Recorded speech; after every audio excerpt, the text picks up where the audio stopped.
Good afternoon, student. My name is Ramandeep Kaur. I am from Satyam Group of Institute Nakodar. ये आपका financial accounting का lecture है। आज के इस लेक्चर में हम प्रोसेस ऑफ फिनेंशियल अकाउंटिंग करेंगे। हमने अपने पहले लेक्चर में कंसेप्ट एंड कन्वेंशन जो थे वो क्लियर कर ले। होप आप लोगों को समझ आए होंगे। ये है प्रोसेस ऑफ फिनेंशियल अकाउंटिंग। जब आप अपना क्वेश्चन का आंसर लिखोगे तो ये आप जो डायग्राम है वो अपने पेपर में लिख देना, ठीक है। अपने नोट्स में भी इसको लिख लेना। तो हम वन बाय वन इसके स्टेप करेंगे। सबसे पहला स्टेप है identify and analysing business transactions. इसमें क्या होगा कि अकाउंटिंग प्रोसेस कब स्टार्ट होता है, जब हम आइडेंटिफाई और एनालाइज करते हैं बिजनेस ट्रांजैक्शंस को और इवेंट्स को।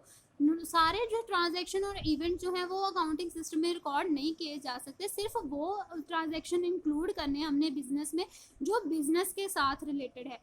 फॉर एग्जाम्पल अगर जो ओनर है ऑर्गेनाइजेशन का उसने पर्सनल यूज़ के लिए लोन लिया है तो उसको क्या है, वो क्या है, बिजनेस से सेपरेट है। जैसे कि हमने अकाउंटिंग के कंसेप्ट में किया था कि ओनर और जो उसका बिजनेस है वो दोनों सेपरेट चीज़ें हैं। तो उसको जो उसने पर्सनल यूज़ के लिए लिया है तो उसको हम इसमें अकाउंट्स की बुक में रिकॉर्ड नहीं करेंगे। जो इसमें क्या है कि ट्रांजैक्शंस को आइडेंटिफाई किया जाता है, फिर उनको एनालाइज करके उनको डिटर्मिन किया जाता है, अकाउंट्स के इफेक्ट्स को डिटर्मिन किया जाता है, तो वो अमाउंट्स जो होते हैं उनको रिकॉर्ड किया जाता है।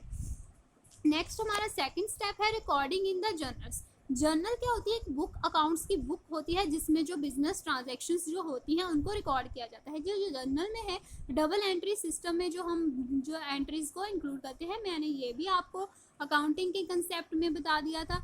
तो ये जो जर्नल एंट्री में जो होता है कि दो एटलीस्ट 2 अकाउंट होने चाहिए। एक को हम डेबिट करते हैं, दूसरे को हम क्रेडिट करते हैं।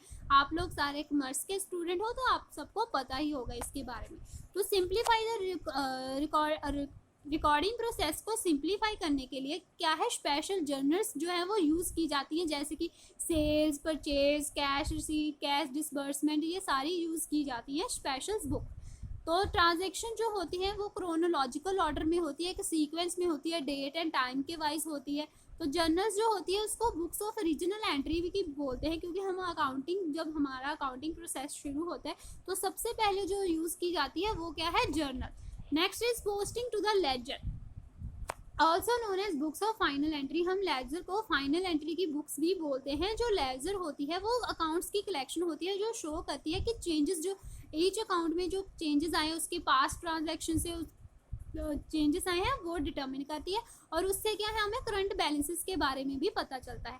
जब हमने सारी ट्रांजैक्शन जो है वो लेजर में पोस्ट कर दी तो जो बैलेंसेस होता है हर एक अकाउंट का वो हम क्या है डिटर्मिन कर लेते हैं। फॉर एग्जांपल जब हमने जर्नल में डेबिट एंड क्रेडिट कैश की डेबिट एंड क्रेडिट एंट्रीज की हैं, तो कैश अकाउंट में जब हम लेजर में जाएंगे तो जो कैश अकाउंट में है वो सारे जो अकाउंट प्रिपेयर करेंगे। उसके बाद क्या है, हम एबल हो जाएंगे कि हमें पता चल जाएगा, हम कैलकुलेट कर सकते हैं कि कितना इंक्रीज और डिक्रीज हुआ कैश में, और उससे क्या है हमें कैश का एंडिंग बैलेंस जो है वो हम डिटर्मिन कर सकते हैं। Next is unadjusted trial balance. Unadjusted trial balance, इससे क्या होगा, ट्रायल बैलेंस किस पर्पस के लिए प्रिपेयर किया जाता है? उसका पर्पस सिर्फ एक पर्पस होता है कि उसने ये ट्रायल बैलेंस से हम ये टेस्ट कर सकते हैं कि जो हमारा डेबिट और क्रेडिट है वो इक्वल है कि नहीं है। जो हमारे अकाउंट्स के जो हमारे हमने लेजर में पोस्ट किए थे उनसे हमने बैलेंस जो है वो लेकर उसको क्या है हमने एक रिपोर्ट में अरेंज करना है। उसके बाद क्या है, जो डेबिट बैलेंस है उनको ऐड किया जाएगा, जो क्रेडिट बैलेंस है उनको भी ऐड किया जाएगा, और जो टोटल होगा डेबिट साइड का जो टोटल होगा वो क्या होगा, क्रेडिट साइड से मैच करता होगा। ठीक है, जब अगर कोई एरर्स आ जाता है तो हमने क्या है वेज डिस्कवर करने हैं। अगर कोई हमें एरर आ गया, हमने ये फाइंड आउट कर लिया कि ये एरर आ रहा है, मैच नहीं हो रहा, तो हमने क्या है फिर से उनको रेक्टिफाई करने के लिए वेज देखने हैं। ठीक है ना। ट्रायल बैलेंस का मेन पर्पस तो यही होता है कि उन्होंने देखना है कि दोनों साइड्स इक्वल हैं कि नहीं है। तो उसके बाद क्या है वो डिटर्मिन करेंगे, उसकी करेक्टनेस, उसको करेक्ट करने के लिए उसको दोबारा से रिव्यू करेंगे। सम एरर्स जो है वो एग्जिस्ट इवन, और कई एरर क्या होते हैं वो तब भी आ जाते हैं जब दोनों साइड का जो टोटल है इफ डेबिट जो इक्वल है। क्योंकि हमने कई बार क्या हो सकता है हमने डबल पोस्टिंग कर दी हो, फेल्यूर हो हमने कोई रिकॉर्ड ही ना किया हो किसी ट्रांजेक्शन्स को, ठीक है।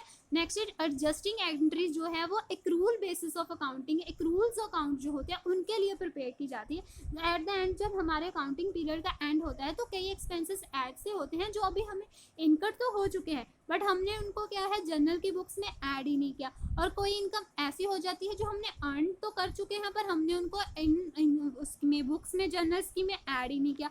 तो इसके लिए एडजस्टिंग एंट्री जो है वो प्रिपेयर की जाती हैं, ठीक है, ताकि हम जो अपने अकाउंट्स हैं उनको अपडेट कर सके। फाइनेंशियल स्टेटमेंट्स को प्रिपेयर करने से पहले हमने क्या है वो हमारी एडजस्टिंग एंट्रीज कर लेनी है। Next is adjusted trial balance. जब हमने एडजस्टेड एंट्रीज कर ली तो उसके बाद क्या है हमने एडजस्टेड ट्रायल बैलेंस बनाना है। क्या तब कब बनाना है? एडजस्टिंग एंट्री के बाद पर फाइनेंशियल स्टेटमेंट बनाने से पहले। इसका भी यही होता है कि हमने डेबिट साइड और क्रेडिट साइड का टोटल चेक कर लेना after adjusting entries are made.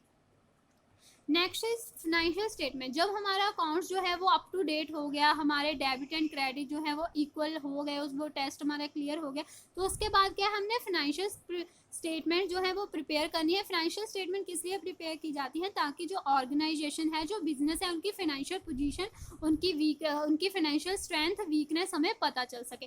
तो मेनली हमारे पास कौन सी फाइनेंशियल स्टेटमेंट होती है? Income statement, statement of comprehensive income, statement of change in equity, statement of financial position जिसे हम बैलेंस शीट बोलते हैं, statement of cash flows and notes to financial statement. तो ये सारी स्टेटमेंट्स हमने प्रिपेयर करनी है। Next is closing entries. जो टेम्परेरी और नॉमिनल अकाउंट्स होते हैं, that is income statements account होते हैं, वो क्या है क्लोज्ड किए जाते हैं ताकि हम क्या नेक्स्ट ईयर के लिए, जो नेक्स्ट हमारा अकाउंटिंग पीरियड होगा उसके लिए प्रिपेयर रहे। टेम्परेरी अकाउंट्स में इंक्लूड हो जाएगा इनकम एक्सपेंसेस, विड्रॉल अकाउंट्स, ये सारे हो जाएंगे। These items are measure periodically, इनको पीरियोडिकली हम रिव्यू करते रहते हैं। The accounts are close to a summary account, इनको हम summary account as a summary account close करते हैं and then close further to, इसको हम समरी अकाउंट और उसको फर्दर हम किस में क्लोज करते हैं? Capital account, appropriate capital account में। Take note that closing entries are made only for, जो क्लोजिंग एंट्री है वो सिर्फ और सिर्फ टेम्परेरी अकाउंट के जो है उनके लिए होती है। रियल और परमानेंट अकाउंट्स के लिए जो है वो नहीं होती क्लोजिंग एंट्री, जैसे कि बैलेंस शीट जो है वो क्लोज्ड नहीं होती, are not closed. Post closing trial balance. जब अकाउंटिंग साइकिल में लास्ट स्टेप होता है कि हमने जो है पोस्ट क्लोजिंग ट्रायल बैलेंस बना लेना है। ये प्रिपेयर फिर वही के प्रिपेयर किया जाता है डेबिट एंड क्रेडिट का चेक करने के लिए क्लोजिंग एंट्रीज के बाद, ठीक है। जिस टेम्परेरी अकाउंट जो है वो क्लोज्ड होते हैं, already closed at this point, पर जो पोस्ट क्लोजिंग ट्रायल बैलेंस है वो contain real accounts only, temporary accounts को वो नहीं लेता, सिर्फ और सिर्फ रियल अकाउंट्स में लेता है। Next is revising entries, optional step at the beginning of the new accounting period. जो रिवाइजिंग एंट्री है, हमारा जो अकाउंटिंग प्रोसेस है वो यहाँ पर खत्म हो जाता है पोस्ट क्लोजिंग ट्रायल बैलेंस पर, बट रिवाइजिंग एंट्री एक ऑप्शनल स्टेप है। किसी कोई ऑर्गेनाइजेशन इसको फॉलो करती है, कोई नहीं फॉलो करती, ये एक ऑप्शनल स्टेप है।